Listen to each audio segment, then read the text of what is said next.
Udara di ruang rapat terasa dingin, jauh lebih dingin dari biasanya. Pendingin ruangan diatur pada suhu terendah, seolah sengaja dirancang untuk membekukan setiap harapan. Diandra Ayu Lestari duduk tegak di kursinya. Punggungnya lurus, tangannya terlipat rapi di atas meja mahoni yang berkilauan. Ia menatap lurus ke arah suaminya, Angga Wiratama, yang duduk di kursi utama di ujung meja. Di samping Angga, duduk seorang perempuan yang tidak Diandra kenal. Namun ia bisa menebak siapa dia dari cara Angga meliriknya sekilas. Semua dewan direksi hadir. Pak Darmawan, anggota tertua yang sudah ada sejak perusahaan ini hanya sebuah mimpi di atas kertas. Menatap tumpukan dokumen di hadapannya dengan kening berkerut. Bu Sinta, direktur keuangan yang terkenal teliti, memegang pulpennya begitu erat hingga buku-buku jarinya memutih. Yang lain hanya diam. Wajah mereka topeng tanpa ekspresi, menunggu pertunjukan dimulai. Mereka semua tahu sesuatu akan terjadi. Undangan rapat dadakan pada pukul 10 pagi dengan agenda restrukturisasi dan optimalisasi sumber daya manusia adalah pertanda yang tidak pernah baik. Angga berdeham. Suaranya memenuhi keheningan ruangan. Ia mengenakan setelan paling mahal miliknya. Jam tangan baru yang berkilau di pergelangan tangannya menangkap cahaya lampu.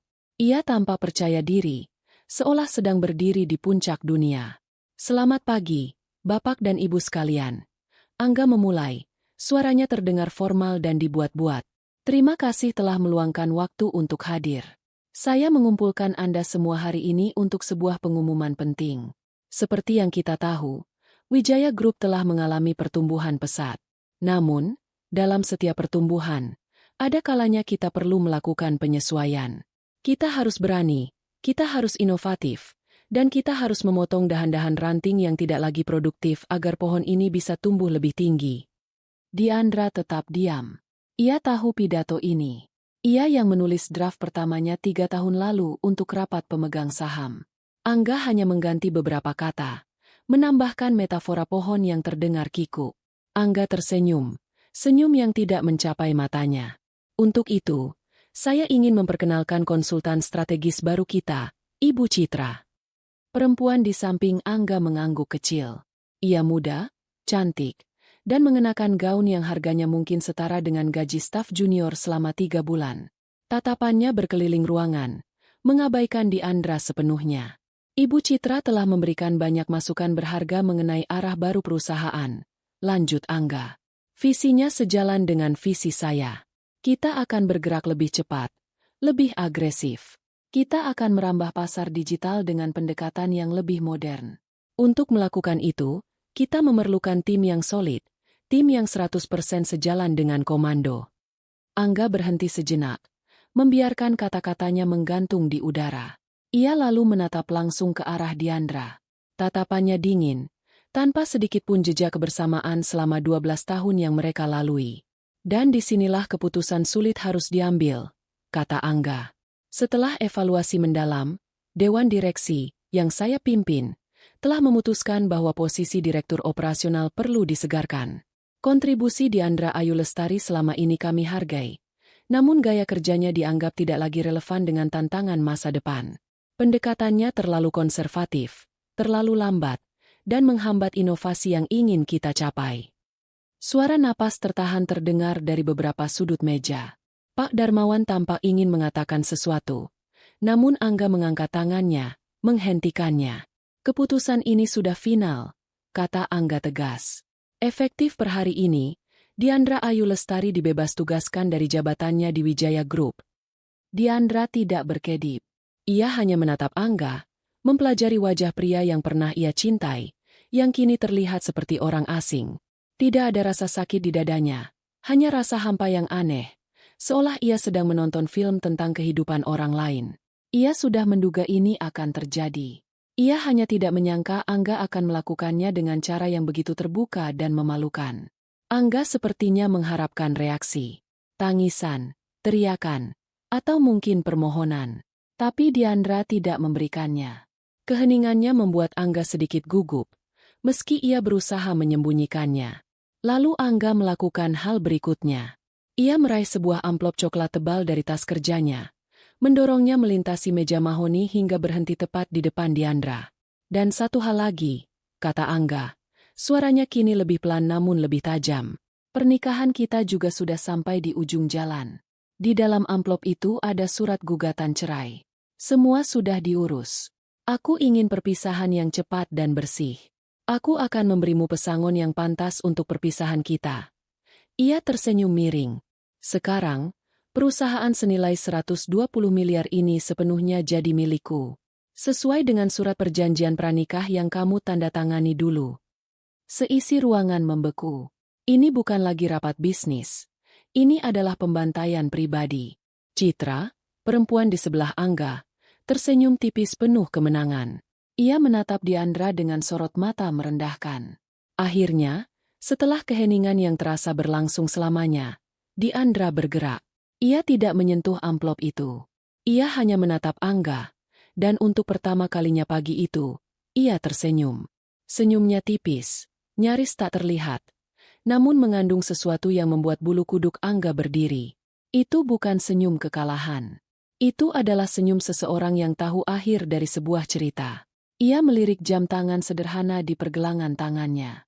Jarum detiknya terus berputar tanpa peduli pada drama yang terjadi. Baiklah, Angga, kata Diandra. Suaranya tenang, jelas, dan tanpa getar sedikit pun. Setiap pasang mata di ruangan itu tertuju padanya. Kamu punya 15 menit. Setelah mengucapkan kalimat itu, Diandra berdiri. Ia merapikan blazernya, mengangguk singkat ke arah Pak Darmawan dan Bu Sinta, lalu berbalik dan berjalan keluar dari ruang rapat. Ia tidak berlari. Langkahnya mantap dan terukur. Pintu tertutup di belakangnya dengan bunyi pelan, meninggalkan kebingungan, kesombongan Angga, dan bom waktu yang baru saja ia aktifkan. Ingatan adalah sesuatu yang aneh. Ia bisa datang seperti banjir bandang atau tetesan air yang pelan. Bagi Diandra, ingatannya tentang awal mula Wijaya Group terasa seperti album foto tua yang setiap halamannya ia hafal di luar kepala. Semuanya tidak dimulai di gedung pencakar langit dengan ruang rapat berpendingin ruangan. Semuanya dimulai di sebuah rumah kontrakan kecil dengan 3 kamar, dengan cat dinding yang mulai mengelupas dan atap yang terkadang bocor saat hujan deras. Ide itu lahir dari skripsi Diandra. Sebuah penelitian tentang pemanfaatan limbah agrikultur menjadi bahan bangunan komposit yang ringan dan tahan api. Ia menghabiskan waktu berbulan-bulan di laboratorium kampus, seringkali sampai larut malam, ditemani bau bahan kimia dan suara mesin penguji. Angga, yang saat itu masih menjadi pacarnya, akan datang menjemput, membawakan makan malam, dan mendengarkan penjelasan Diandra dengan tatapan kagum. Setidaknya, dulu tatapannya seperti itu. Ini bukan cuma skripsi, enggak. Ini bisa jadi bisnis, kata Diandra pada suatu malam. Matanya berbinar di antara tumpukan jurnal penelitian. Angga tertawa. Kamu terlalu serius. Siapa yang mau membeli papan dari ampas tebu? Tapi Diandra tidak menyerah. Ia membuat prototipe pertamanya di garasi rumah orang tuanya. Ia menghabiskan tabungannya untuk membeli mesin pres bekas. Tangannya kapalan dan sering terluka. Tapi ia berhasil menciptakan papan komposit pertama yang ia beri nama AgriFiber. Produk itu kuat, ringan, dan lulus uji bakar sederhana yang ia lakukan sendiri. Setelah mereka menikah, mereka pindah ke rumah kontrakan itu. Angga baru saja kehilangan pekerjaannya sebagai sales di sebuah perusahaan properti. Mereka tidak punya uang. Saat itulah Diandra membuat keputusan besar. Ia menjual sebidang tanah warisan dari neneknya di kampung. Tanah itu tidak luas, tapi lokasinya cukup strategis. Uang hasil penjualannya sebesar 300 juta rupiah menjadi modal pertama mereka. Kamu yakin? Tanya Angga saat itu. Matanya menatap angka di buku tabungan Diandra. Kita tidak punya pilihan lain, jawab Diandra. Aku percaya pada produk ini. Uang itu mereka gunakan untuk menyewa sebuah gudang kecil dan membeli beberapa mesin yang lebih layak. Diandra yang merancang alur produksi. Diandra yang mencari pemasok limbah tebu dan perekat ramah lingkungan. Diandra yang begadang setiap malam untuk menyempurnakan formula produk agar konsisten. Sementara itu, Angga bertugas sebagai wajah perusahaan. Ia pandai bicara, penampilannya menarik, dan ia punya kemampuan untuk membuat orang menyukainya dalam 5 menit pertama. Ia yang berkeliling menemui toko-toko bahan bangunan kecil, mencoba meyakinkan mereka untuk menjual produk yang belum pernah ada sebelumnya. Penolakan datang silih berganti. Selama setahun pertama, mereka nyaris tidak menjual apa-apa. Utang mulai menumpuk. Mereka sering hanya makan nasi dengan telur setiap hari. Beberapa kali, Angga hampir menyerah. Mungkin ini ide gila, Dian. Keluhnya pada suatu malam, membanting tasnya ke lantai. Kita bangkrut. Malam itu, Diandra tidak tidur. Ia duduk di depan laptop tuanya, mengirimkan ratusan email ke arsitek, kontraktor, dan pengembang properti. Ia melampirkan data teknis, hasil uji laboratorium independen yang biayanya ia cicil, dan sampel produk yang ia kirimkan dengan sisa uang terakhir mereka. 3 minggu kemudian, sebuah keajaiban terjadi. Sebuah firma arsitektur ternama di Jakarta membalas emailnya. Mereka tertarik dengan konsep bangunan hijau dan ingin mencoba agrifiber untuk proyek perumahan ramah lingkungan mereka. Itu adalah kontrak pertama mereka. Nilainya tidak besar, hanya 50 juta. Tapi itu adalah sebuah validasi. Itu adalah bukti bahwa ide Diandra tidak gila. Dari sana, semuanya mulai bergerak. Angga, dengan pesonanya, berhasil mengubah kontrak kecil itu menjadi cerita sukses. Ia menceritakannya kepada semua orang. Dalam ceritanya, ia adalah sang visioner yang melihat potensi di tengah keputusasaan. Diandra, sang penemu dan pekerja keras di balik layar, perlahan-lahan perannya memudar dari narasi publik. Ia tidak keberatan pada awalnya. Ia terlalu sibuk mengurus produksi, memastikan kualitas, dan merancang inovasi produk baru. Ia pikir mereka adalah tim. Ia otaknya. Angga adalah suaranya. Perusahaan mereka, yang mereka namai Wijaya Group, terinspirasi dari nama keluarga Diandra, mulai tumbuh. Gudang kecil berubah menjadi pabrik. 10 karyawan menjadi ratusan. Dari hanya menjual di tingkat lokal, mereka mulai merambah pasar nasional. Angga semakin sering muncul di majalah bisnis. Ia dinobatkan sebagai pengusaha muda inspiratif. Dalam setiap wawancara, ia akan menyebut nama Diandra sekilas. Tentu saja saya didukung oleh istri saya yang hebat. Kata-kata itu terdengar manis, tapi terasa kosong. Perubahan dalam diri Angga terjadi secara bertahap. Begitu pelan hingga Diandra nyaris tidak menyadarinya pada awalnya. Semua dimulai dengan barang-barang mewah. Jam tangan, mobil sport, keanggotaan klub golf mahal. Ini untuk citra perusahaan, sayang, katanya selalu. Kemudian, ia mulai sering melakukan perjalanan bisnis ke luar negeri, yang laporannya selalu tidak jelas. Ia mulai mengkritik penampilan Diandra. Kamu harus lebih sering ke salon, Dian. Kamu itu istri seorang CEO, katanya suatu hari. Padahal saat itu Diandra baru saja pulang dari pabrik. Wajahnya lelah setelah seharian menangani masalah mesin produksi yang macet. Puncaknya adalah ketika Angga mulai mengambil keputusan bisnis tanpa berkonsultasi dengannya. Ia menyetujui proyek besar dengan margin keuntungan yang sangat tipis hanya karena proyek itu akan membuatnya tampil di televisi.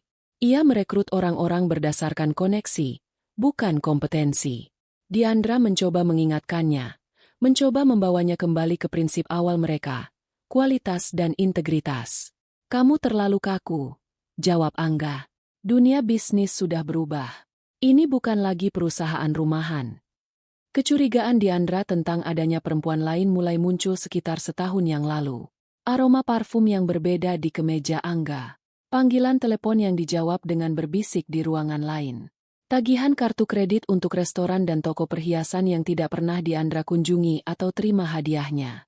Diandra bukan perempuan bodoh. Ia mengumpulkan bukti-buktinya dalam diam. Ia tidak ingin menghancurkan pernikahan mereka. Ia masih berharap Angga akan sadar. Ia mencoba bicara baik-baik, namun Angga selalu mengelak, bahkan menuduhnya cemburu buta dan posesif. Momen yang benar-benar membuka matanya terjadi 6 bulan lalu. Ia tidak sengaja menemukan draft proposal di laptop Angga. Sebuah rencana untuk mendilusi saham perusahaan dengan menerbitkan saham baru untuk investor strategis. Setelah Diandra telusuri, investor itu adalah sebuah perusahaan cangkang yang ujung-ujungnya dimiliki oleh Angga sendiri. Rencananya adalah untuk menyingkirkan pemegang saham minoritas dan menggerus kepemilikan Diandra secara perlahan. Angga berencana mencuri perusahaan yang Diandra bangun dengan darah, keringat, dan air mata warisan neneknya. Malam itu, Diandra duduk sendirian di ruang kerjanya yang luas di kantor. Menara Wijaya Group menjulang gagah, sebuah simbol kesuksesan yang terasa pahit. Ia menatap kota Jakarta dari balik jendela kaca. Lampu-lampu berkelip seperti bintang buatan manusia. Tidak ada air mata. Yang ada hanyalah keputusan yang dingin dan keras, terbentuk dari tumpukan kekecewaan dan pengkhianatan. Ia tidak akan membiarkan Angga mengambil segalanya. Ia tidak akan menjadi korban dalam cerita ini. Ia mengambil ponselnya dan menghubungi nomor seorang teman lama ayahnya, pengacara korporat terkemuka bernama Pak Sadewa. "Selamat malam, Om," sapanya dengan suara tenang. "Saya Diandra. Saya butuh bantuan hukum. Saya ingin melindungi apa yang menjadi hak saya." Sejak malam itu, Diandra mulai bergerak dalam senyap. Ia adalah arsitek yang terlupakan, dan kini, ia akan merancang satu struktur terakhir, sebuah jebakan sempurna yang dibangun di atas fondasi hukum yang kokoh. Ia membiarkan Angga merasa di atas angin, membiarkannya semakin sombong dan ceroboh, sementara ia dengan sabar menyusun setiap bagian dari rencana kehancurannya. Senyumnya di ruang rapat tadi bukanlah akhir dari perlawanannya, melainkan awal dari perhitungan. Konsultasi pertama Diandra dengan Pak Sadewa tidak terjadi di kantor firma hukum yang megah di pusat kota. Pak Sadewa menerimanya di perpustakaan pribadi di rumahnya, sebuah ruangan yang dilapisi kayu gelap dan beraroma buku-buku tua. Tidak ada staf lain, hanya mereka berdua. Pak Sadewa, seorang pria berusia akhir 60-an dengan rambut perak dan kacamata berbingkai tebal, mendengarkan cerita Diandra tanpa interupsi selama hampir 2 jam. Diandra tidak menangis. Ia memaparkan semuanya dengan kronologis dan terperinci, seolah sedang memberikan presentasi bisnis. Ia meletakkan semua bukti di atas meja, salinan proposal skripsinya, bukti transfer penjualan tanah warisan neneknya, laporan keuangan internal selama 5 tahun terakhir yang menunjukkan kontribusinya pada setiap proyek besar, dan tentu saja, salinan rencana dilusi saham yang ia temukan di laptop Angga. Ia juga menyertakan beberapa bukti perselingkuhan Angga, bukan sebagai keluhan seorang istri yang tersakiti, melainkan sebagai bukti karakter dan potensi risiko reputasi bagi perusahaan. Setelah Diandra selesai, Pak Sadewa melepas kacamatanya dan memijat pangkal hidungnya. Ia diam selama beberapa menit, mempelajari dokumen-dokumen itu satu persatu. "Kasus klasik," katanya akhirnya, suaranya dalam dan menenangkan. "Sang pembangun dan sang penjual. Anda membangun fondasi, struktur, dan atapnya. Pak Angga yang menjual tiket masuk dan mengatakan pada semua orang bahwa dialah arsiteknya. Saya tidak ingin perang terbuka di pengadilan, Om," kata Diandra. "Itu akan menghancurkan perusahaan. Karyawan akan menjadi korban. Reputasi yang saya bangun susah payah akan hancur lebur." "Saya mengerti." Pak Sadewa mengangguk. "Perang terbuka memang berantakan dan mahal. Kita bisa saja menuntutnya atas dasar penipuan dan penggelapan aset dalam rencana dilusi saham itu. Kita mungkin akan menang, tapi seperti yang Anda bilang, yang tersisa dari pertempuran itu hanyalah puing-puing." Pak Sadewa berdiri dan berjalan ke rak buku, menarik sebuah buku tebal bersampul kulit. Ia tidak membukanya, hanya memegangnya. "Dalam strategi perang kuno," katanya, "cara terbaik untuk memenangkan pertempuran bukanlah dengan menghancurkan benteng musuh, tapi dengan membuat musuh menyerahkan kunci gerbangnya secara sukarela. Kita tidak akan menyerang Wijaya Group. Sebaliknya, kita akan memindahkan jantungnya ke tempat yang aman." Dan dari sanalah ide itu lahir. Sebuah rencana yang begitu rapi dan berlapis, yang Pak Sadewa sebut sebagai klausul naga tidur. Langkah pertama adalah pendirian sebuah perusahaan induk baru. Sebuah perseroan terbatas yang sepenuhnya privat. Mereka menamainya PT Anugrah Lestari Sejati. Nama itu dipilih dengan sengaja, mengandung unsur nama Diandra sendiri. Diandra adalah pemilik tunggal 100% saham perusahaan itu. Secara hukum, entitas ini terpisah sama sekali dari Wijaya Group dan dari Angga Wiratama. Langkah kedua adalah yang paling krusial, memindahkan aset-aset paling vital dari Wijaya Group ke Anugrah Lestari Sejati. Ini bukan aset sembarangan. Yang mereka pindahkan adalah 3 pilar utama yang menopang seluruh nilai perusahaan Wijaya Group. Pertama, sertifikat hak milik atas tanah seluas 10 hektar tempat pabrik utama berdiri. Kedua, seluruh hak paten atas formula, agrifiber, dan turunannya yang sudah terdaftar atas nama perusahaan. Ketiga, kontrak-kontrak jangka panjang dengan 5 klien terbesar mereka, yang nilainya mencakup hampir 70% dari total pendapatan tahunan perusahaan. Bagaimana cara membuatnya menandatangani dokumen pengalihan ini? Tanya Diandra. Ini adalah bagian yang paling ia ragukan. Keserakahan dan kemalasan adalah dua kelemahan terbesar manusia, jawab Pak Sadewa dengan senyum tipis. Dan suami Anda, tampaknya, memiliki keduanya dalam kadar yang cukup tinggi. Kita akan membingkai semua ini sebagai manuver, perlindungan aset dan optimalisasi pajak yang brilian. Tim Pak Sadewa bekerja selama 3 minggu untuk menyusun serangkaian dokumen yang sangat tebal dan rumit. Judulnya dibuat terdengar menguntungkan bagi Angga. Perjanjian restrukturisasi aset internal untuk efisiensi pajak dan mitigasi risiko hukum. Isinya penuh dengan pasal-pasal dan ayat-ayat hukum yang akan membuat orang paling teliti sekalipun merasa lelah membacanya. Namun, di antara ratusan halaman itu, tersembunyi beberapa klausul inti. Klausul-klausul itu menyatakan bahwa Wijaya Group, yang diwakili oleh direktur utamanya, Angga Wiratama, setuju untuk mengalihkan kepemilikan aset-aset yang disebutkan tadi kepada Anugrah Lestari Sejati. Sebagai imbalannya, Anugrah Lestari Sejati memberikan hak lisensi eksklusif kepada Wijaya Group untuk menggunakan aset-aset tersebut dalam kegiatan operasionalnya, dengan biaya lisensi yang sangat kecil. Di atas kertas, ini tampak seperti langkah cerdas untuk memisahkan aset dari operasional, melindunginya dari potensi tuntutan hukum di masa depan dan menciptakan celah pajak yang legal. Dan di bagian paling akhir, di halaman 178, lampiran C, ayat 4, paragraf 2, terdapatlah klausul naga tidur, itu. Klausul itu ditulis dengan bahasa hukum yang padat, namun intinya sangat jelas. Perjanjian lisensi eksklusif antara Anugrah Lestari Sejati dan Wijaya Group akan otomatis berakhir dan tidak dapat diperbarui jika salah satu dari 3 kondisi pemicu terpenuhi. Kondisi itu adalah pemecatan sepihak terhadap Diandra Ayu Lestari dari posisi apapun di Wijaya Group, pengajuan gugatan cerai oleh Angga Wiratama terhadap Diandra Ayu Lestari, atau terbuktinya tindakan wan prestasi finansial oleh manajemen Puncak Wijaya Group. Saat klausul itu aktif, naga itu terbangun. Seluruh hak guna atas tanah, paten, dan kontrak akan kembali sepenuhnya ke pemilik aset, yaitu Anugrah Lestari Sejati. Wijaya Group akan menjadi cangkang kosong dalam sekejap. Hari penandatanganan tiba.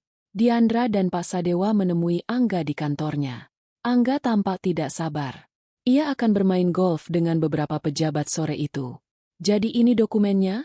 Tanya Angga, melihat tumpukan kertas tebal di hadapannya dengan malas. Tebal sekali.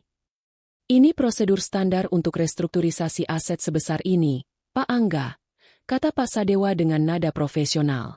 Tim saya telah memastikan setiap detailnya akan menguntungkan perusahaan. Penghematan pajak tahunan kita bisa mencapai belasan miliar. Dan yang terpenting, aset utama kita aman jika ada gugatan dari pihak ketiga.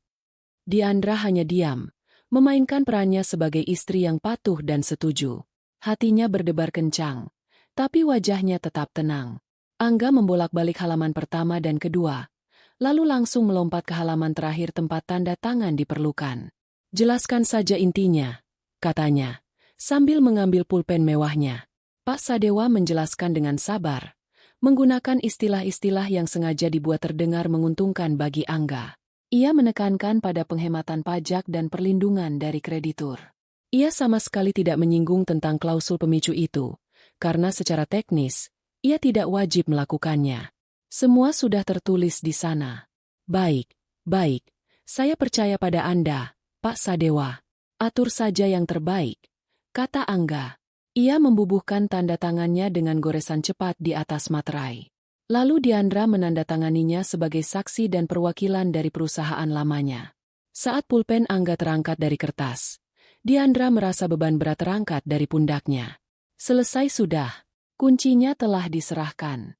Angga baru saja menandatangani surat penghancuran dirinya sendiri, dan ia melakukannya sambil tersenyum. Sore itu, Diandra pergi ke bank sendirian. Ia menyewa sebuah brankas penyimpanan atau safe deposit box. Dengan tangannya sendiri, ia memasukkan salinan asli dari seluruh dokumen yang baru saja ditandatangani itu ke dalamnya. Ia mengunci brankas itu, dan saat bunyi klik dari kunci itu terdengar di ruangan yang sunyi, ia tahu bahwa semuanya hanya tinggal menunggu waktu. Naganya telah tertidur di dalam peti besi, menunggu saat yang tepat untuk dibangunkan.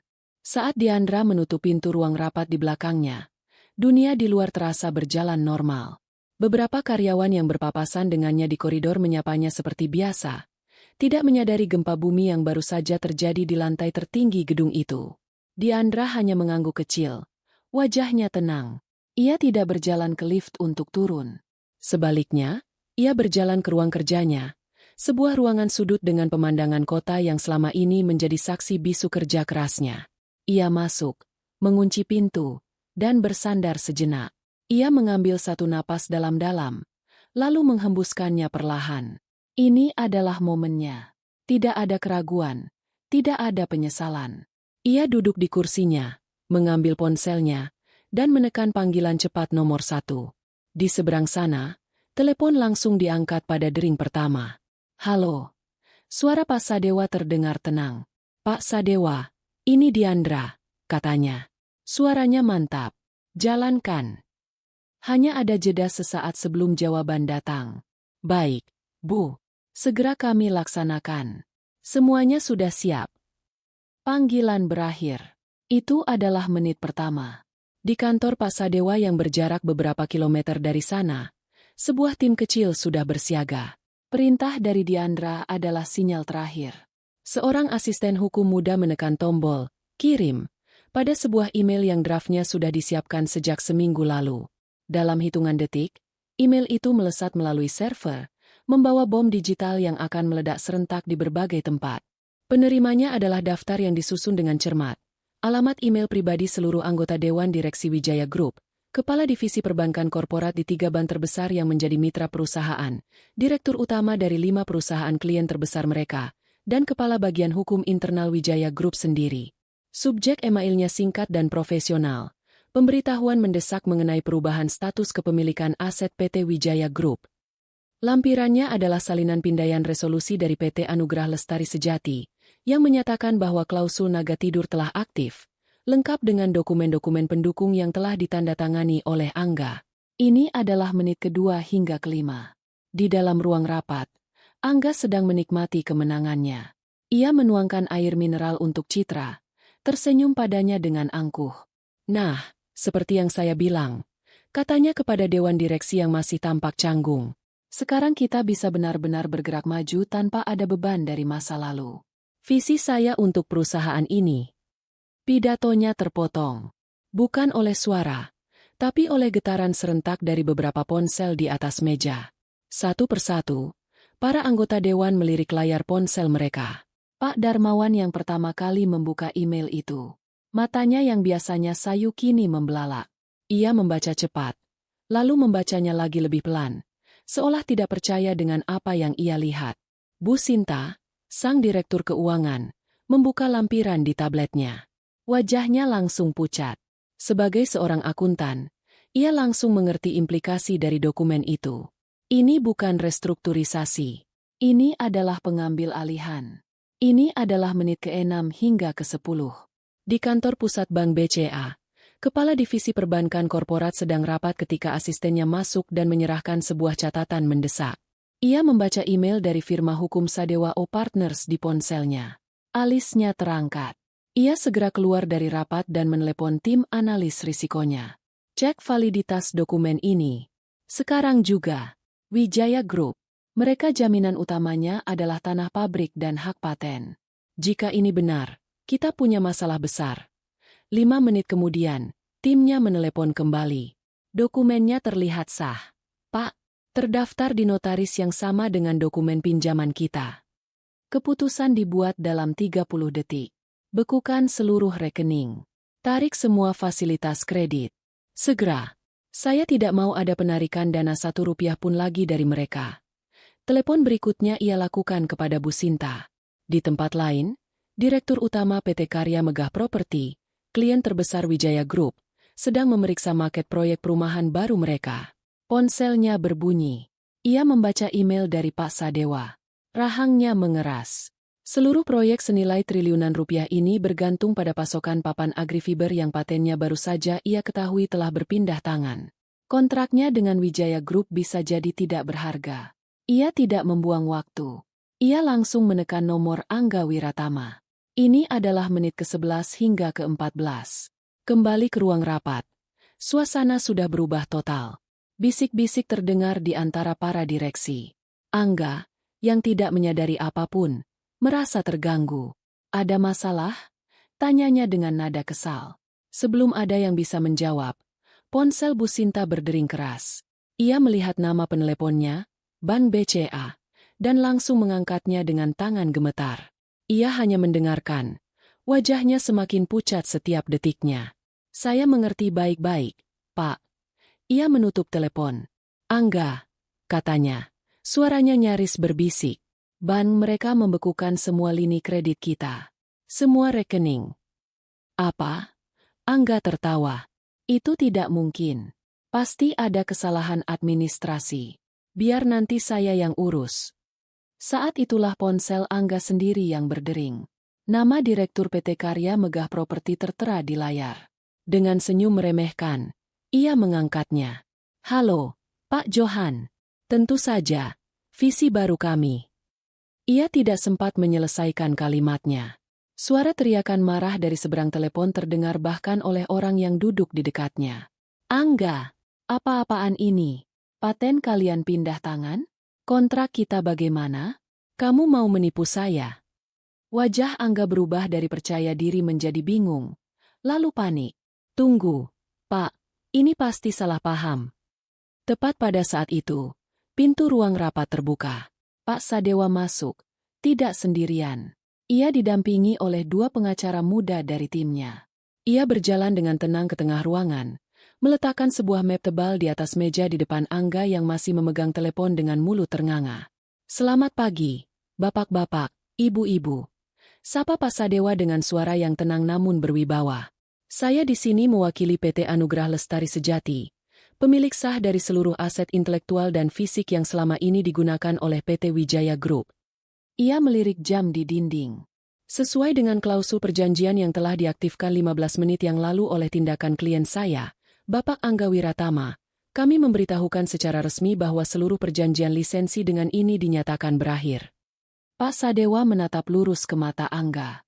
Dengan kata lain, Pak Angga, lanjutnya, perusahaan yang Anda pimpin saat ini tidak memiliki pabrik, tidak memiliki produk untuk dijual, dan tidak memiliki kontrak yang valid. Selamat atas visi baru Anda. 15 menit telah berlalu. Dunia Angga Wiratama baru saja hancur berkeping-keping. Ruang rapat yang tadinya hanya dingin kini terasa beku. Waktu seolah berhenti. Tatapan semua orang terpaku pada Pak Sadewa, lalu beralih ke wajah Angga yang berubah warna dari pucat menjadi merah padam karena amarah. Telepon di tangannya jatuh ke atas meja dengan bunyi keras, memecah keheningan yang mencekam. Bohong, teriak Angga, suaranya pecah. Ia menunjuk Pak Sadewa dengan jari gemetar. Ini semua bohong. Ini penipuan. Saya tidak pernah menandatangani perjanjian bodoh seperti itu. Pak Sadewa tidak gentar. Ia membuka map tebal di hadapannya dengan gerakan pelan dan sengaja. Ia mengeluarkan selembar salinan dokumen, yang di bagian bawahnya tertera dengan jelas tanda tangan Angga Wiratama yang besar dan angkuh. Tanda tangan Anda ada di sini, Pak Angga, kata Pak Sadewa, nadanya datar. Di atas materai, disaksikan oleh dua orang saksi, dan disahkan oleh notaris. Dokumen ini 100% sah secara hukum. Anda sendiri yang menyerahkan seluruh aset vital perusahaan ini kepada klien saya, PT Anugrah Lestari Sejati. Angga menyambar kertas itu. Matanya bergerak liar membaca baris-baris kalimat yang tidak pernah ia pedulikan sebelumnya. Ia melihat frasa, pengalihan hak milik aset, perjanjian lisensi, dan akhirnya, ia menemukan klausa terkutuk itu. Klausa yang mengikat nasibnya pada dua tindakan yang baru saja ia lakukan dengan penuh kebanggaan, memecat Diandra dan menggugat cerai. Jebakan, desisnya, meremas kertas itu di tangannya. Ini jebakan murahan. Itu bukan jebakan, Pak Angga. Itu adalah klausul perlindungan yang Anda setujui. Koreksi Pak Sadewa dengan tenang. Anda diberi kesempatan penuh untuk membaca dan meninjaunya bersama penasihat hukum Anda sendiri sebelum menandatangani. Anda memilih untuk tidak melakukannya. Angga beralih ke Dewan Direksi. Matanya memohon dukungan. Kalian semua saksiku. Ini tidak masuk akal. Kita harus melawan ini. Kita tuntut mereka. Namun, tatapan yang ia dapatkan bukanlah tatapan dukungan. Yang ia lihat adalah tatapan ngeri, tatapan penuh perhitungan, dan tatapan menyalahkan. Bu Sinta, Direktur Keuangan, adalah yang pertama angkat bicara. Suaranya bergetar karena syok, tapi pertanyaannya tajam dan langsung ke inti masalah. Pak Sadewa, katanya, sama sekali tidak mempedulikan Angga. Apa artinya ini bagi operasional perusahaan? Bagi gaji karyawan bulan ini? Bagaimana dengan utang jangka pendek kita yang akan jatuh tempo minggu depan? Angga merasa seolah baru saja ditinju. Direktur keuangannya sendiri kini berbicara pada pengacara musuhnya, seolah ia sudah tidak ada lagi di ruangan itu. Untuk saat ini, jawab Pak Sadewa, PT Wijaya Group adalah sebuah entitas tanpa aset produktif. Secara teknis, perusahaan ini bangkrut. Namun, klien saya, Bu Diandra, tidak memiliki niat untuk membiarkan para karyawan menjadi korban dari situasi ini. Rencana transisi sedang kami siapkan. Citra, yang sedari tadi dia membatu di kursinya, akhirnya bereaksi. Ia tidak mengerti seluk-beluk hukumnya, tapi ia mengerti kata bangkrut. Ia menarik lengan setelan Angga.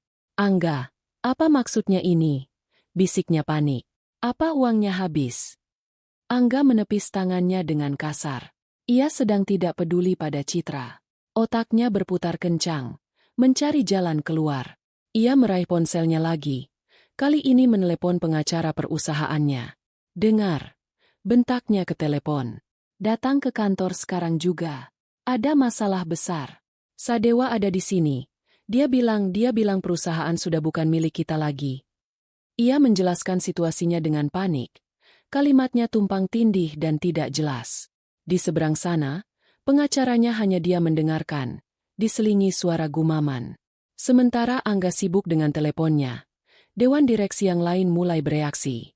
Pak Darmawan, yang paling senior, menatap Angga dengan kekecewaan yang mendalam. Saya sudah pernah bilang padamu, Angga, katanya dengan suara berat, jangan pernah meremehkan Diandra. Dia adalah fondasi perusahaan ini. Kamu malah menghancurkan fondasi itu dengan tanganmu sendiri. Saat itulah, pintu ruang rapat terbuka sekali lagi. Diandra masuk. Jika saat ia keluar tadi ia adalah seorang direktur yang dipecat, kini ia masuk dengan aura seorang pemilik. Semua percakapan berhenti. Semua mata tertuju padanya. Ia mengenakan blazer yang sama, tapi kini blazer itu tampak seperti jubah kekuasaan. Ia berjalan mendekati meja, tatapannya dingin dan fokus. Ia tidak melirik Angga sama sekali. Angga menutup teleponnya. Ia menatap mantan istrinya dengan kebencian murni. Kamu, desisnya. Kamu yang merencanakan semua ini di belakangku. Pengkhianat. Diandra akhirnya menoleh untuk menatapnya. Tidak ada emosi di wajahnya. Aku tidak pernah berkhianat. Angga. Aku hanya melindungi apa yang aku bangun. Apa yang kita bangun bersama, sebelum kamu memutuskan untuk mengambil semuanya untuk dirimu sendiri. Aku yang membesarkan perusahaan ini, teriak Angga. Aku wajahnya. Aku yang punya koneksi. Dan aku otaknya, balas Diandra. Suaranya tetap tenang namun mematikan. Koneksimu tidak bisa membuat papan agrifiber. Pesonamu tidak bisa menjalankan mesin pabrik. Dan wajahmu tidak bisa membayar gaji ratusan karyawan. Aku yang melakukan semua itu, sementara kamu sibuk dengan mainan barumu. Ia melirik sekilas ke arah Citra, yang langsung menunduk. Diandra kemudian berjalan ke ujung meja, ke kursi utama yang baru saja ditinggalkan Angga. Ia tidak duduk, hanya berdiri di belakangnya. Ia menatap seluruh dewan direksi. Saya tahu ini mengejutkan bagi Anda semua, katanya. Tapi mulai hari ini, Wijaya Group yang lama sudah tidak ada lagi. Dalam beberapa hari ke depan, saya akan mengumumkan struktur perusahaan yang baru, di bawah naungan PT Anugrah Lestari Sejati. Saya akan memberikan penawaran kepada semua karyawan dan manajer yang memiliki integritas dan kompetensi untuk bergabung kembali. Ia berhenti sejenak, lalu menatap Bu Sinta. Bu Sinta, saya butuh Anda untuk mengamankan semua data keuangan dan personalia. Pastikan tidak ada satu data pun yang hilang atau diubah. Tim saya akan menghubungi Anda dalam 1 jam untuk memulai proses audit dan transisi. Bu Sinta, seorang profesional sejati, hanya mengangguk. Baik, Bu Diandra. Perintah itu, dan jawaban patuh dari Bu Sinta, adalah paku terakhir di peti mati kekuasaan Angga. Diandra telah mengambil alih komando dengan mulus, di depan mata semua orang. Angga kini hanyalah seorang pria yang berteriak di sebuah ruangan yang tidak lagi menganggapnya ada. Ia adalah seorang raja yang baru saja menyadari bahwa mahkota dan jubahnya hanyalah ilusi, dan tahtanya terbuat dari tumpukan kertas perjanjian yang tidak pernah ia baca. Ia telah kehilangan segalanya, dan ia bahkan tidak menyadari pertempuran itu terjadi sampai semuanya berakhir. Kehancuran tidak terjadi seperti ledakan besar, melainkan seperti retakan pada bendungan. Dimulai dari celah kecil, lalu air merembes, dan akhirnya seluruh struktur runtuh tak terbendung. Bagi Angga, retakan pertama muncul dalam wujud Citra. Setelah Diandra dan timnya meninggalkan ruang rapat, disusul oleh para anggota dewan yang berjalan keluar dengan wajah kaku dan menghindari tatapannya, hanya tersisa Angga dan Citra di ruangan yang terasa sangat luas dan kosong itu. Citra akhirnya melepaskan kepura-puraannya. Jadi benar? Semuanya hilang? Tanyanya, suaranya tajam dan menuduh. Perusahaan 120 miliar itu omong kosong. Angga menatapnya dengan lelah. Ini hanya masalah hukum sementara. Aku akan mengurusnya. Pengacaraku sedang dalam perjalanan. Citra tertawa. Tawa yang kering dan tanpa humor. Pengacara? Angga. Aku melihat wajah mereka semua tadi. Aku mungkin tidak mengerti bisnis. Tapi aku mengerti wajah orang-orang yang kapalnya akan tenggelam. Dan mereka semua sudah bersiap di skoci penyelamat, meninggalkanmu sendirian sebagai kapten. Ia berdiri, merapikan gaunnya yang mahal. Aku tidak mendaftar untuk ini. Aku dijanjikan posisi, saham, kehidupan mewah. Bukan untuk terjebak dengan seorang pecundang yang ditipu oleh istrinya sendiri. Kata, pecundang. Itu menyengat Angga lebih sakit daripada semua dokumen hukum tadi. Jaga bicaramu, Citra. Aku yang membawamu ke sini. Dan sekarang aku pergi dari sini, balas Citra. Ia mengambil tas tangannya yang harganya puluhan juta. Jangan coba-coba menghubungiku lagi. Aku tidak mau namaku dikaitkan dengan kegagalanmu. Ia berjalan keluar tanpa menoleh ke belakang. High heelsnya beradu dengan lantai marmer. Setiap langkahnya adalah paku yang menancapkan Angga pada kesendiriannya. Tikus pertama telah melompat dari kapal. Angga terduduk lemas di kursinya. Ia merasa pusing. Ia mencoba meyakinkan dirinya bahwa ini semua hanya mimpi buruk. Namun, saat ia berjalan keluar dari ruang rapat, mimpi buruk itu terasa semakin nyata. Koridor yang tadinya ramai kini terasa sepi. Beberapa karyawan yang melihatnya langsung berbalik arah, atau pura-pura sibuk dengan ponsel mereka. Tatapan mereka adalah campuran antara kasihan dan cemooh. Ia masuk ke ruang kerjanya yang megah. Dari sini, ia bisa melihat seluruh kota. Biasanya pemandangan ini membuatnya merasa berkuasa. Hari ini, ia merasa seperti sedang berdiri di tepi jurang. Ponselnya bergetar. Sebuah notifikasi dari grup chat internal perusahaan. Seorang manajer produksi, Pak Heru, orang kepercayaan Diandra sejak lama, baru saja mengirim pesan ke seluruh grup. Dengan berat hati, saya, Heru Firmansyah, mengajukan pengunduran diri dari PT Wijaya Group, efektif segera.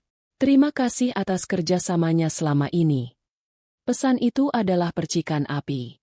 Dalam 5 menit berikutnya, ponsel Angga tidak berhenti bergetar. Pesan-pesan serupa bermunculan. Kepala Departemen Riset dan Pengembangan. Manajer logistik, kepala personalia, bahkan beberapa supervisor pabrik. Mereka semua adalah orang-orang kunci yang dibangun dan dibina oleh Diandra selama bertahun-tahun. Mereka adalah tulang punggung perusahaan. Satu persatu, mereka mengumumkan pengunduran diri mereka. Itu bukan lagi rembesan. Itu adalah banjir. Angga mencoba menelepon Pak Heru. Panggilannya langsung ditolak. Ia mencoba menelepon yang lain. Hasilnya sama. Mereka telah memutus hubungan dengannya. Dalam kepanikannya, ia mencoba menghubungi teman-temannya. Para pejabat yang sering ia ajak main golf. Para pengusaha yang sering ia traktir makan malam di restoran mewah. Ia perlu bantuan, perlu koneksi, Mungkin perlu pinjaman. Penelepon pertama, seorang direktur bank, menjawab panggilannya. Halo, Engga. Maaf sekali, saya sedang rapat penting. Nanti saya telepon balik ya. Ia tidak pernah menelepon balik. Penelepon kedua, seorang pengembang properti besar, lebih jujur. Angga, saya sudah dengar beritanya. Gila sekali. Maaf, tapi untuk saat ini, lebih baik kita tidak terlihat berbisnis bersama. Kamu mengerti kan? Ini soal reputasi. Penelepon ketiga, keempat, dan kelima bahkan tidak menjawab panggilannya. Dalam waktu 1 jam, Angga menyadari bahwa seluruh jaringan sosial yang ia banggakan, yang ia kira dibangun di atas pesona dan persahabatan, ternyata hanya dibangun di atas uang dan kekuasaan. Dan sekarang, ia tidak punya keduanya. Akhirnya, pengacaranya tiba. Seorang pria parlente bernama Firman, yang selama ini dibayar mahal untuk mengurus masalah-masalah kecil perusahaan. Ia masuk dengan wajah serius, membawa salinan dokumen yang sudah ia terima melalui email. Saya sudah baca, kata Firman, duduk di hadapan Angga. Ini buruk. Angga, sangat buruk. Buruk bagaimana? Tuntut Angga. Kita tuntut dia. Ini penipuan. Firman menggelengkan kepalanya perlahan. Tidak bisa. Saya sudah memeriksa setiap pasalnya. Dokumen ini disusun dengan sangat rapi, sangat kuat. Tidak ada celah. Tanda tanganmu ada di mana-mana. Jika kita membawanya ke pengadilan, kita tidak hanya akan kalah, kita akan menjadi bahan tertawaan seluruh komunitas hukum dan bisnis. Kamu akan terlihat seperti orang bodoh yang tidak membaca apa yang kamu tanda tangani. Harapan terakhir Angga pupus. Bahkan pengacaranya sendiri sudah menyerah sebelum berperang. Jadi, tidak ada yang bisa kita lakukan. Tanya Angga, suaranya terdengar kecil. Secara hukum, untuk merebut kembali aset itu, tidak ada, kata Firman. Saran saya, coba negosiasi dengan Diandra. Mungkin dia mau memberimu bagian sebagai pesangon cerai. Itu satu-satunya jalanmu sekarang. Negosiasi. Memohon. Angga merasa mual membayangkannya. Malam itu, Angga tidak pulang. Ia tetap berada di kantornya, yang kini terasa seperti mausoleum. Lampu-lampu di lantai lain sudah padam. Sebagian besar karyawan sudah mengemasi barang-barang mereka dan pergi. Perusahaan yang tadinya ramai dan penuh kehidupan kini senyap seperti kuburan. Ia berdiri di depan jendela, menatap lampu kota yang berkelip. Ia selalu berpikir lampu-lampu itu bersinar untuknya. Kini ia sadar, kota itu tidak peduli padanya. Ia sendirian. Ditinggalkan oleh selingkuhannya, dijauhi oleh teman-temannya, ditinggalkan oleh karyawannya, dan tidak punya harapan hukum. Raja itu duduk di tahta kertasnya, di dalam sebuah kastil kosong, dan untuk pertama kalinya dalam hidupnya, Angga Wiratama merasakan arti dari ketakutan yang sesungguhnya. Sementara puing-puing kehidupan Angga berserakan, Diandra tidak membuang waktu untuk menari di atasnya. Sebaliknya, ia mulai membangun. 3 hari setelah rapat dewan yang menentukan itu, Diandra menyewa sebuah ballroom di hotel terdekat dan mengundang seluruh karyawan PT Wijaya Group, dari level manajer hingga staf kebersihan. Suasananya tegang. Ratusan orang datang dengan wajah cemas, berbisik-bisik satu sama lain. Mereka tidak tahu apa yang menanti mereka. Apakah mereka semua akan dipecat? Apakah perusahaan benar-benar bangkrut? Panggung diatur dengan sederhana. Hanya sebuah podium kayu, sebuah layar proyektor, dan sebotol air mineral. Tidak ada spanduk megah atau musik yang gegap gempita seperti yang biasa Angga lakukan. Tepat pukul 10 pagi, Diandra naik ke atas panggung, didampingi oleh Bu Sinta dan Pak Heru. Ia menatap wajah-wajah yang menatapnya penuh harap dan cemas. Ia berdeham, dan keheningan langsung menyelimuti ruangan. Selamat pagi, Bapak, Ibu, dan rekan-rekan semua. Diandra memulai, suaranya jelas dan mantap, diperkuat oleh sistem suara. Saya tahu beberapa hari terakhir ini penuh dengan kebingungan dan ketidakpastian. Saya berdiri di sini hari ini untuk memberikan kejelasan.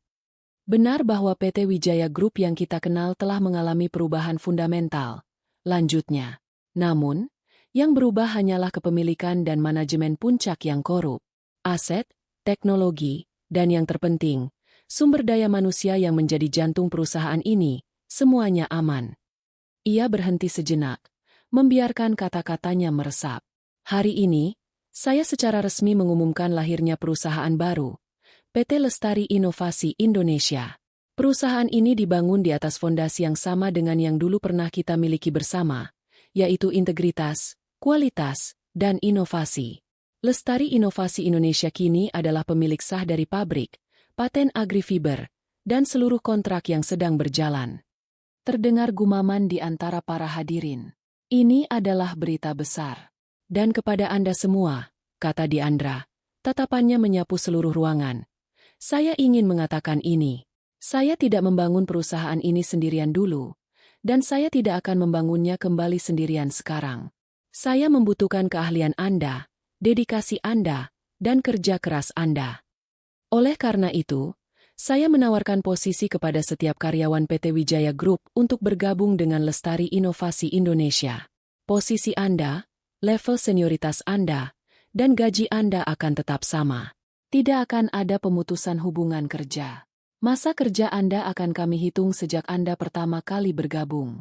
Kita hanya akan berganti nama, tapi kita tetap satu keluarga. Ruangan yang tadinya senyap kini meledak dalam tepuk tangan yang meriah. Wajah-wajah cemas berubah menjadi senyum lega. Beberapa orang bahkan terlihat menangis haru. Janji kepastian kerja di tengah krisis adalah hal yang paling mereka butuhkan. Diandra melanjutkan dengan memaparkan visinya. Ia berbicara tentang rencana untuk meningkatkan kesejahteraan karyawan, program pelatihan baru, dan ekspansi ke pasar ekspor yang sempat tertunda karena proyek-proyek pencitraan Angga. Ia berbicara dengan data, dengan target yang jelas, dan dengan semangat yang tulus. Untuk pertama kalinya setelah sekian lama, para karyawan merasa mereka tidak hanya mendengarkan seorang bos, tetapi seorang pemimpin. Setelah acara selesai, Diandra tidak langsung pergi. Ia turun dari panggung dan berbaur dengan para karyawan, menjawab pertanyaan mereka, mendengarkan masukan mereka, bahkan menanyakan kabar keluarga mereka. Ini adalah sesuatu yang tidak pernah dilakukan Angga.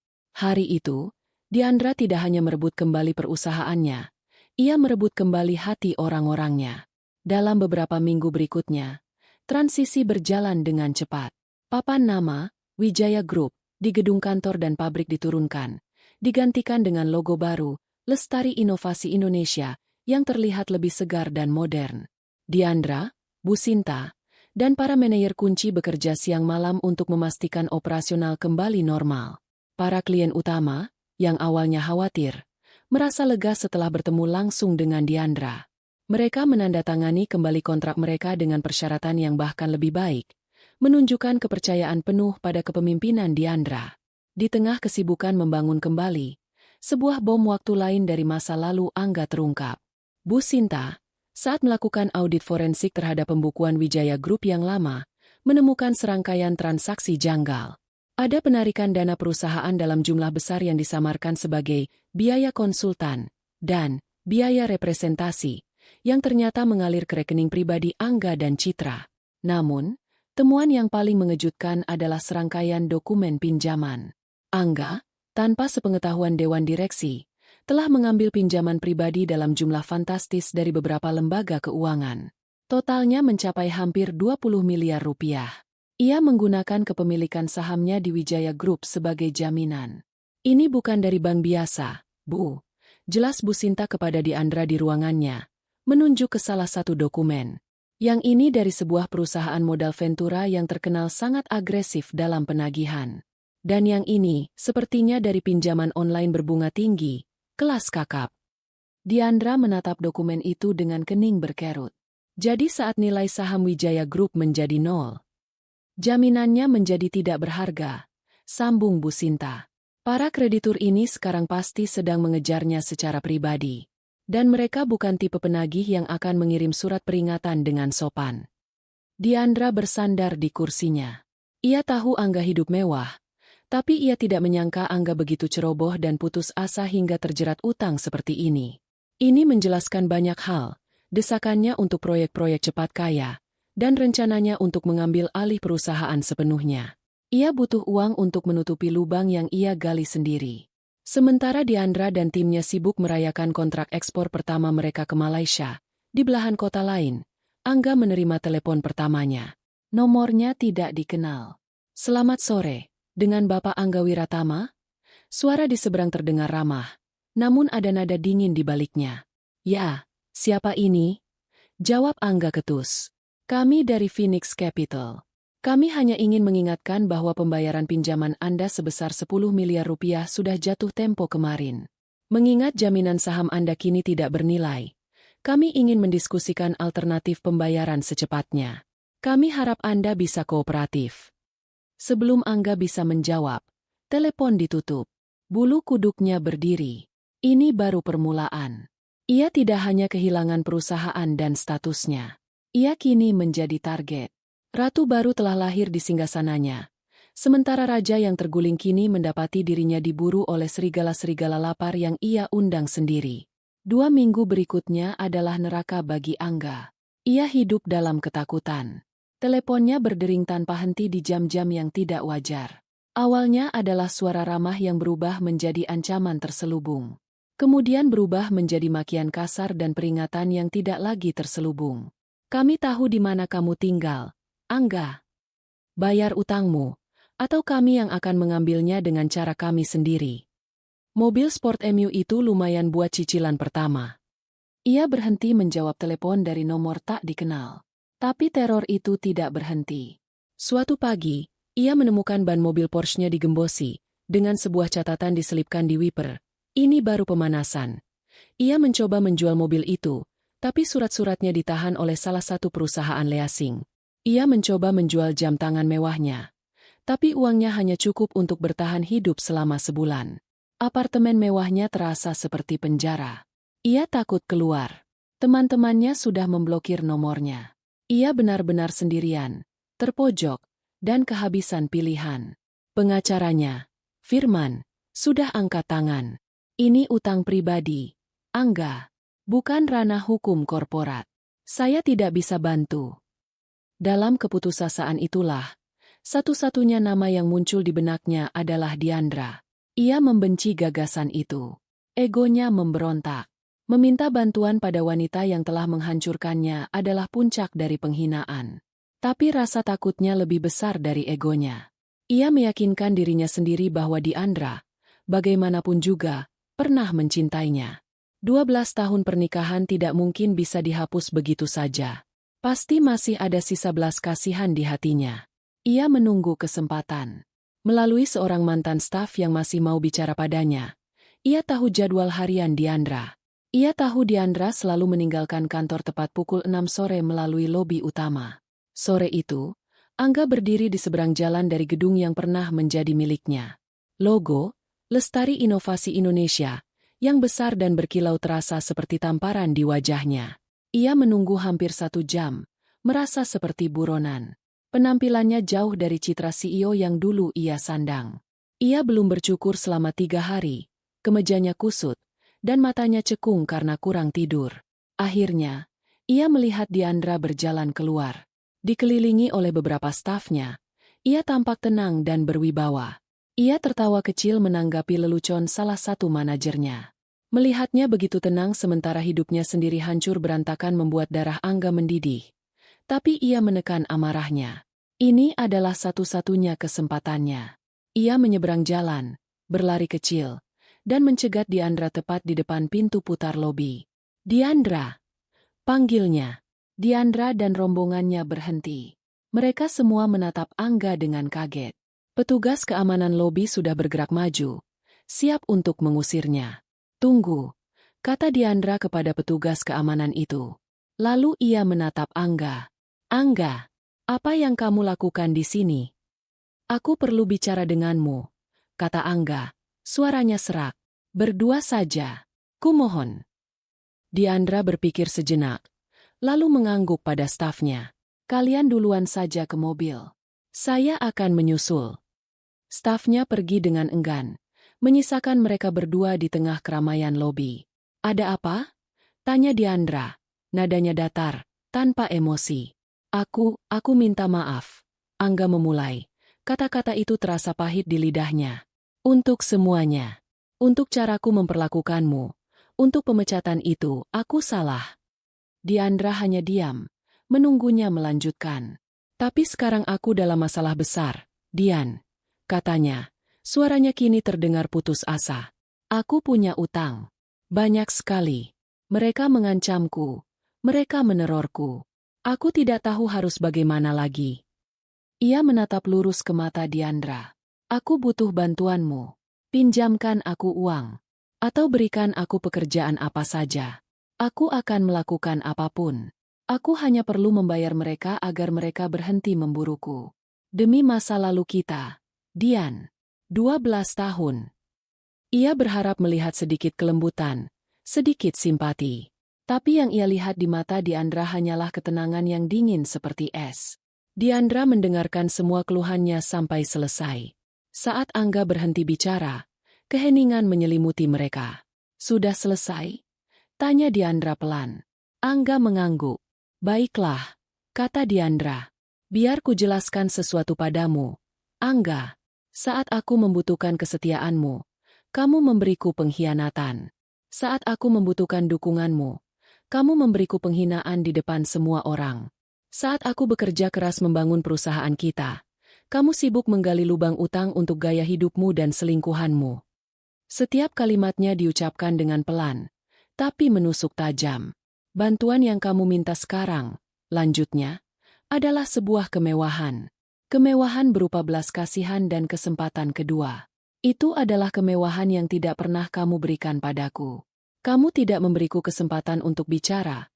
Kamu tidak memberiku peringatan. Kamu langsung membuangku dan mencoba mengambil hasil kerja kerasku seumur hidup. Angga ingin memotong, ingin membela diri, tapi tatapan Diandra membuatnya bungkam. Masalahmu dengan para penagih utang itu adalah ciptaanmu sendiri. Kamu yang mengambil pinjaman itu. Kamu yang mempertaruhkan jaminan kosong. Kamu yang menjalani gaya hidup di luar kemampuanmu. Diandra mengambil langkah maju. Suaranya kini nyaris berbisik namun penuh penekanan. Ini bukan lagi urusanku.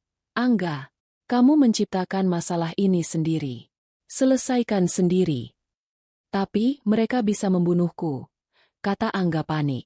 Itu adalah risiko yang kamu ambil saat kamu memutuskan untuk bermain api, balas Diandra. Selama ini kamu selalu lari dari konsekuensi. Anggap saja ini pelajaran pertama dalam hidupmu tentang tanggung jawab. Dengan itu, Diandra berbalik. Dian, tunggu. Kumohon. Angga maju dan berlutut, memegang ujung blazer Diandra. Sebuah tindakan yang tak terpikirkan olehnya beberapa minggu lalu. Jangan tinggalkan aku seperti ini. Diandra berhenti. Ia tidak menoleh ke belakang, hanya menatap lurus ke depan. Lepaskan, katanya dengan dingin. Tangannya yang gemetar akhirnya melepaskan blazer itu. Diandra berjalan lurus ke arah pintu putar tanpa menoleh sedikit pun. Ia masuk ke dalam mobilnya yang sudah menunggu, dan mobil itu melaju, membawanya pergi dari masa lalunya. Angga tetap berlutut di lobi yang ramai itu selama beberapa detik, sebelum dua orang petugas keamanan membantunya berdiri dengan sopan namun tegas, dan menggiringnya keluar dari gedung. Saat ia berdiri di trotoar yang dingin, menatap gedung yang menjulang tinggi itu, ia akhirnya mengerti. Tidak ada lagi harapan. Tidak ada jalan kembali. Ia telah membakar semua jembatan, dan sekarang ia benar-benar sendirian di seberang sungai. 1 tahun kemudian, waktu telah melakukan tugasnya, menyembuhkan, membangun, dan menciptakan jarak. Bagi PT Lestari Inovasi Indonesia, 1 tahun adalah waktu untuk transformasi total. Perusahaan itu tidak hanya pulih, tetapi melesat jauh melampaui puncak kejayaan Wijaya Group di masa lalu. Pemandangan di ruang rapat utama kini sangat berbeda. Di layar raksasa di dinding, terpampang wajah-wajah serius dari tim eksekutif sebuah perusahaan konstruksi ternama asal Jepang. Diandra, duduk di kursi utama, memimpin rapat dengan bahasa Inggris yang fasih dan penuh percaya diri. Ia tidak sedang membahas penjualan domestik, melainkan tahap akhir dari negosiasi untuk menjadi pemasok eksklusif bahan bangunan ramah lingkungan untuk proyek kota pintar di Osaka. Seperti yang bisa Anda lihat dari data uji ketahanan termal ini, Mr. Tanaka, jelas Diandra, menunjuk grafik di layar. AgriFiber 2.0, formula baru yang kami kembangkan, memiliki efisiensi energi 30% lebih tinggi dari spesifikasi yang Anda minta. Ini tidak hanya akan mengurangi biaya pendinginan gedung secara signifikan, tetapi juga membantu proyek Anda mencapai sertifikasi Platinum Green Building. Mr. Tanaka dan timnya di seberang layar mengangguk-angguk kagum.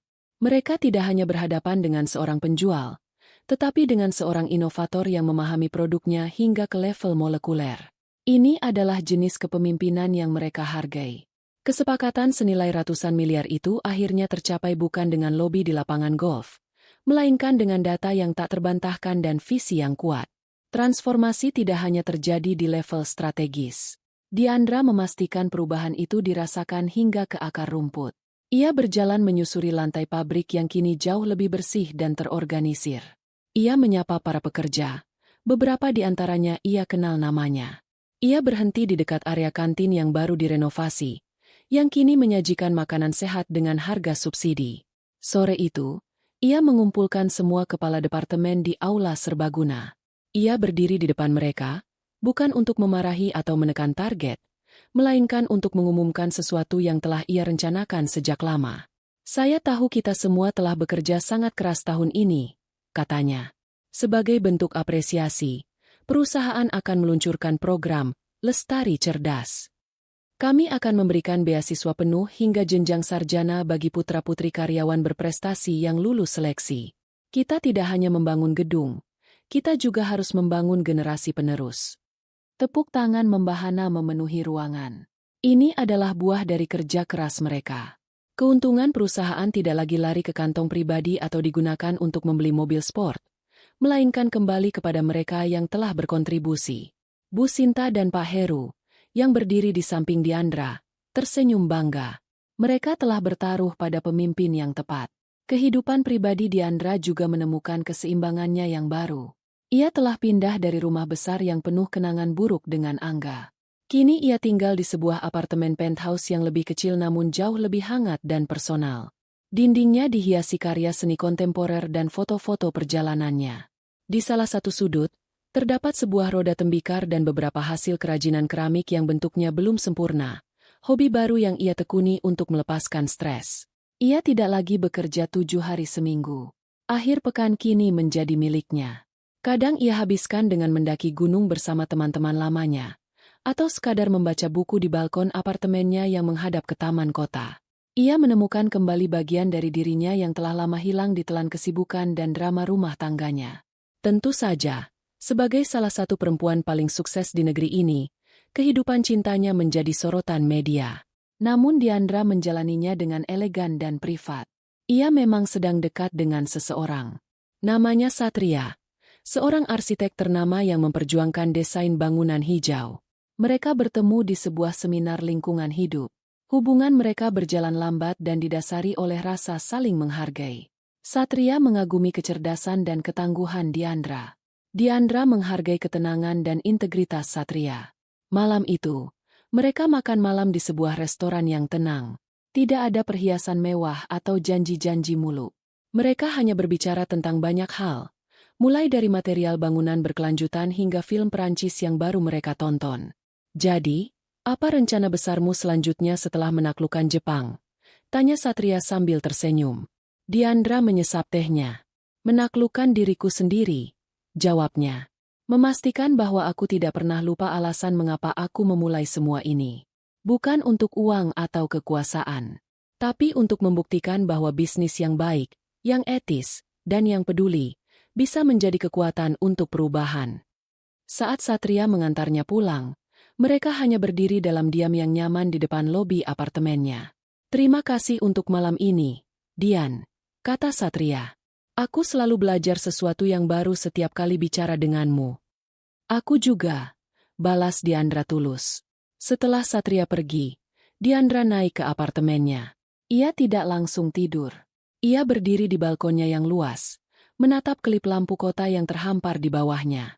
Setahun yang lalu, pemandangan yang sama terasa pahit dan penuh perjuangan.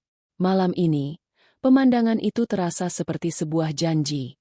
Ia tidak lagi merasa perlu membuktikan apapun kepada siapapun, terutama tidak kepada Angga atau masa lalunya. Kekaisaran yang ia bangun bukan lagi sekadar perusahaan bernilai triliunan. Kekaisaran itu adalah kedamaian batinnya, kebebasannya untuk memilih, dan kebahagiaan yang ia ciptakan dengan tangannya sendiri. Dan itu adalah pencapaian yang jauh lebih besar. Ballroom Hotel Bintang 5 itu berkilauan. Ratusan tokoh penting dari dunia bisnis dan pemerintahan berkumpul malam itu untuk acara Indonesian Business Awards. Para wanita mengenakan gaun malam terbaik mereka. Para pria dalam setelan tuxedo yang rapi. Alunan musik jazz lembut mengiringi denting gelas dan percakapan-percakapan penting. Diandra duduk di salah satu meja utama, diapit oleh Bu Sinta dan Pak Darmawan yang kini menjadi penasihat senior di perusahaannya. Ia tampak anggun dalam balutan gaun berwarna biru tua yang sederhana namun elegan. Ia terlihat tenang, meskipun ia adalah salah satu nominator utama untuk penghargaan paling bergengsi malam itu, CEO of the Year. Saat pembawa acara naik ke atas panggung untuk mengumumkan pemenangnya, suasana menjadi hening. Sebuah video singkat diputar di layar raksasa, menampilkan profil para nominator. Ketika giliran Diandra, layar menunjukkan cuplikan pabrik lestari inovasi Indonesia yang modern, testimoni dari klien internasional, dan wawancara dengan karyawan yang tersenyum bahagia. Dan pemenangnya adalah, kata pembawa acara, membuka amplop dengan dramatis, Diandra Ayu Lestari dari PT Lestari Inovasi Indonesia. Tepuk tangan riuh memenuhi ballroom. Semua orang berdiri memberikan penghormatan.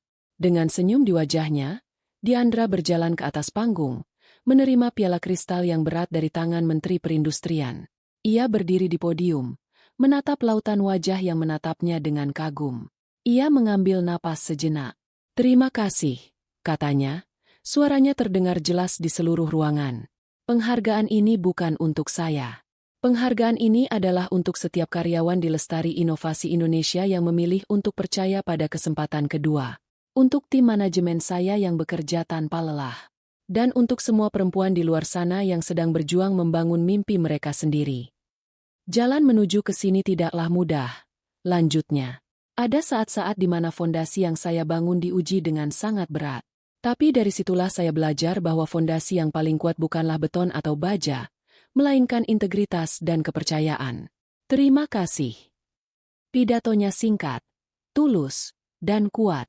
Tepuk tangan kembali membahana. Setelah turun dari panggung, banyak orang yang datang untuk memberinya selamat. Saat ia sedang berbincang dengan beberapa kolega, matanya tanpa sengaja menangkap sebuah layar televisi di bar lobi yang sedang menayangkan berita malam. Ada sebuah segmen berita hukum singkat. Di layar, muncul foto Angga Wiratama.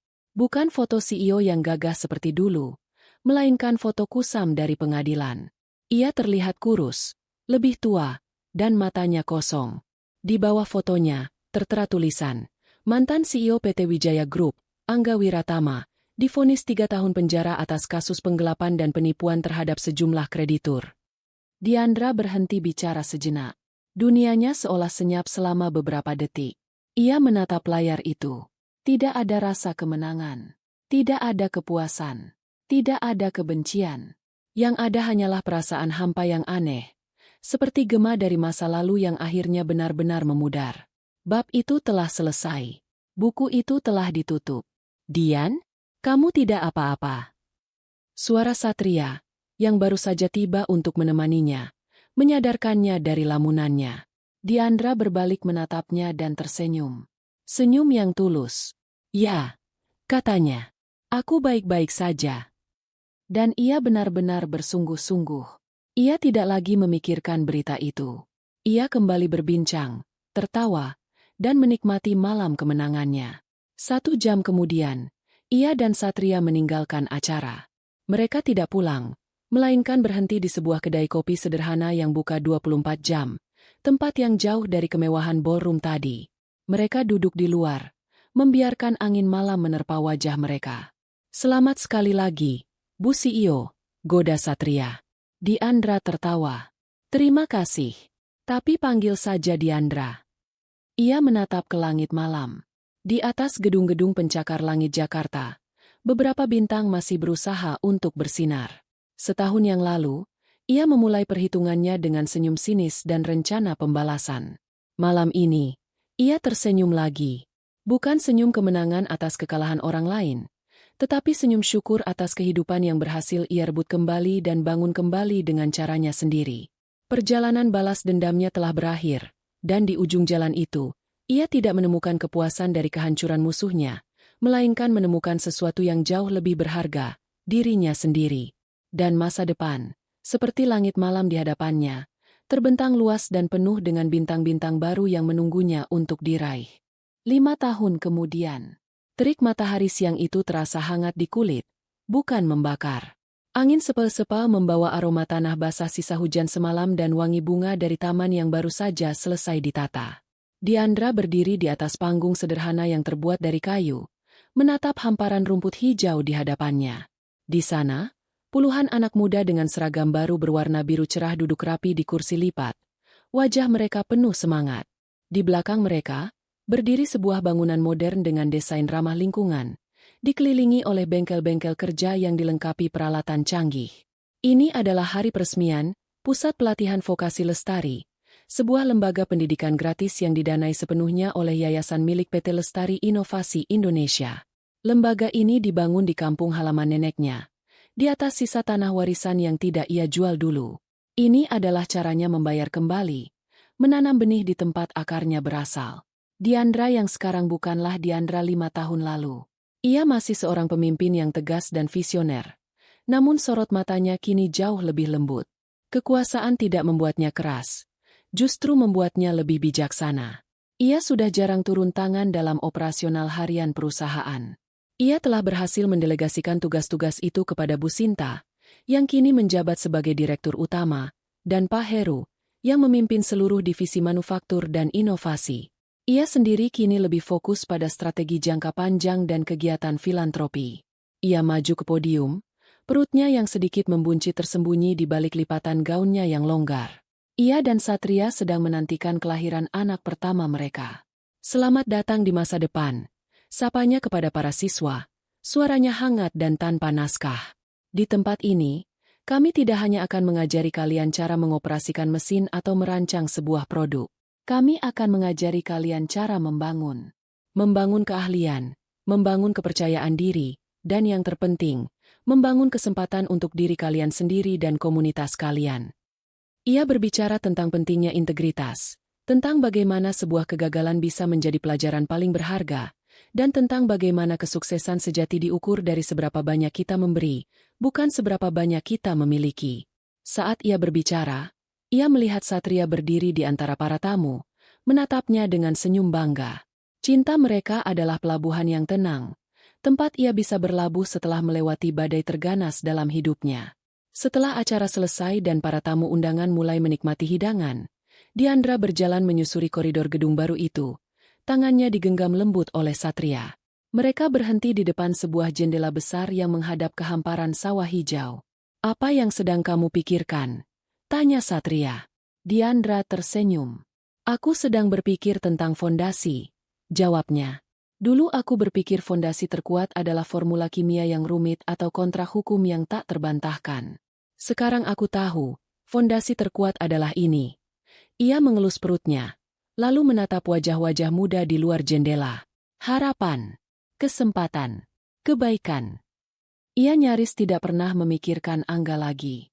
Nama itu terasa seperti berasal dari kehidupan orang lain, sebuah cerita lama yang sudah usang. Kenangan tentangnya tidak lagi membawa rasa sakit atau amarah, hanya sebuah pelajaran mahal tentang kerapuhan kepercayaan dan sifat manusia. Ia sudah lama memaafkannya, bukan untuk Angga, tapi untuk dirinya sendiri, agar ia bisa melangkah maju tanpa beban.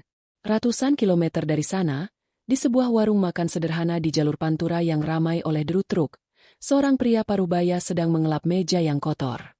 Pria itu kurus, kulitnya gelap terbakar matahari, dan rambutnya sudah banyak beruban. Gurat-gurat kelelahan terukir permanen di wajahnya. Tidak ada yang akan menyangka bahwa pria ini adalah Angga Wiratama, mantan CEO yang pernah menghiasi sampul majalah bisnis. Ia telah bebas dari penjara setahun yang lalu setelah mendapat remisi. Ia keluar ke dunia yang sudah tidak lagi mengenalnya. Hartanya ludes disita untuk membayar sebagian kecil utangnya. Teman-temannya lenyap. Keluarganya sendiri menjaga jarak, malu oleh skandal yang ia ciptakan. Tanpa ijazah yang mumpuni dan dengan catatan kriminal, satu-satunya pekerjaan yang bisa ia dapatkan adalah sebagai kenek dan petugas kebersihan di warung makan ini, milik seorang ibu tua baik hati yang tidak banyak bertanya tentang masa lalunya. Siang itu, seorang sopir truk meninggalkan koran bekas di atas meja. Saat Angga hendak membereskannya, matanya terpaku pada sebuah foto di halaman utama. Foto Diandra yang sedang tersenyum di sebuah acara peresmian. Di sampingnya berdiri seorang pria yang tampak serasi.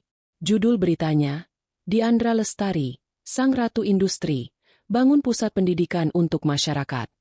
Angga membaca artikel itu perlahan. Ia membaca tentang kesuksesan Lestari Inovasi Indonesia yang kini menjadi pemain global. Ia membaca tentang yayasan sosialnya, tentang proyek-proyek lingkungannya, tentang kehidupan barunya. Tidak ada rasa iri yang membakar seperti dulu. Tidak ada amarah. Yang ada hanyalah kehampaan yang luas dan penyesalan yang dalam. Ia melihat dunia yang seharusnya bisa menjadi miliknya, kehidupan yang ia buang dengan keserakahan dan kebodohannya. Ia melihat perempuan yang pernah memberikan segalanya untuknya, kini memberikan begitu banyak untuk dunia. Ia akhirnya mengerti, Diandra tidak pernah menjebak atau menghancurkannya.